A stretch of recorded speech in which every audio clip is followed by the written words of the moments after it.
Rhine River, flowing peacefully through the hills of West Germany. More than 30 castles stand silently above its shores.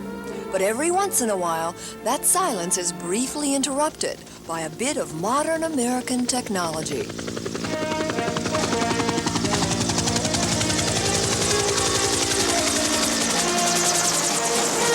American Armed Services personnel in and around Frankfurt number well over 50,000. Now, not all of them get the spectacular bird's-eye view of the gorgeous Rhine River Valley, as do the pilots of the 62nd Aviation Company, but you've got to admit they live and work in one of the most beautiful areas of the world. Even with such vivid scenery, there is one aspect of life here that is still a little touch of home for the American service personnel. AFN. The American Forces Network signs on every morning at 9 o'clock, bringing everything from local news to happy days into the living rooms, or should I say barracks, of the 500,000 servicemen and women stationed throughout Europe. It all started back in 1942, when the Armed Forces Radio Service went on the air to keep the soldiers who were fighting World War II in touch with things going on back home. It also helped in combating the propaganda war being waged by Tokyo Rose and Axis Sally. In 1953, television broadcasts were added to the radio shows, and within 30 years, hundreds of transmitting stations were set up all over the world. We're the voice of home. We bring the entertainment, the news, the information. It's essential. This is Lieutenant Colonel Charles Crescione, the commander of AFN Europe. The American Forces Network is the single most important service that affects the morale of our audience. Most of the service people we talk to would certainly agree with that. If you have something that reminds them of home, they might be, they could be a lot more comfortable in their atmosphere. After work, you want to unwind and you go and watch some TV.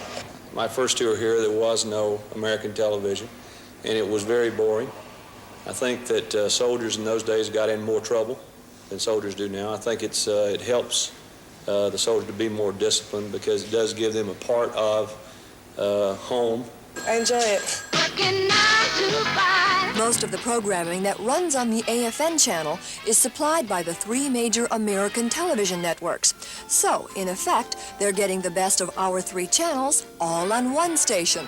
And it seems like no matter where they play, the favorites are still the favorites. I like Dallas. I like to watch MASH. The show Fame.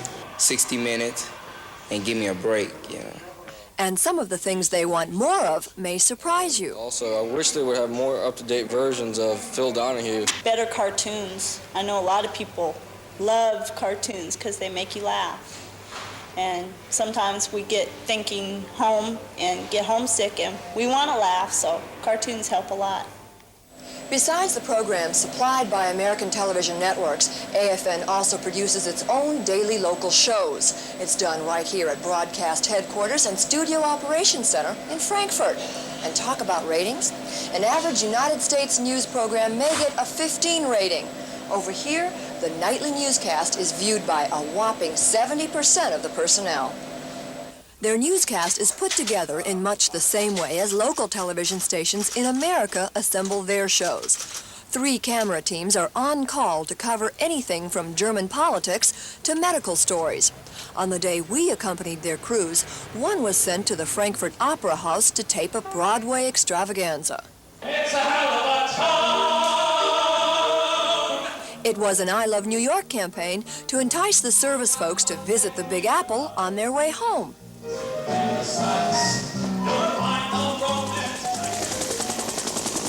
The other crew had a more military-type assignment.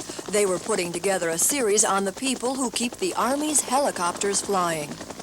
Check the fuel with that. Yeah, I can say something like it's not Pepsi, but it's benzene. This is not an 8 to 5 job. It calls for 14, 16-hour days. But the job satisfaction is fantastic because they do have that opportunity to learn and to hone their talents, if you will.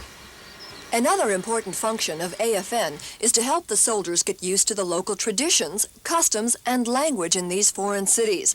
A program called Passport is produced once a month and deals with everything from sightseeing in Germany to how to make a local telephone call. But the biggest production each year is their coverage of the NATO war maneuvers, which occur every September. Virtually every AFN staff member is out in the field, producing daily reports on the progress of the blue and orange teams, practicing battle strategies all across Europe. One of the ways staff members keep up with the latest in television technology is by inviting guest lecturers from the States to give seminars. One recent instructor was Channel 4's PM Magazine executive producer, Oscar Welch. Well, can we pick a brand that, and just pretend like it's sitting right here? They bring in fresh ideas. It's like a shot in the arms for my young broadcasters.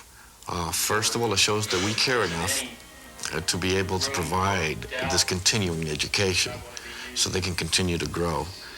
Lieutenant Colonel Crescione is very intent on constantly improving the look of AFN. It shows in the care he takes in critiquing his programs and the time he spends making the rounds of his different departments.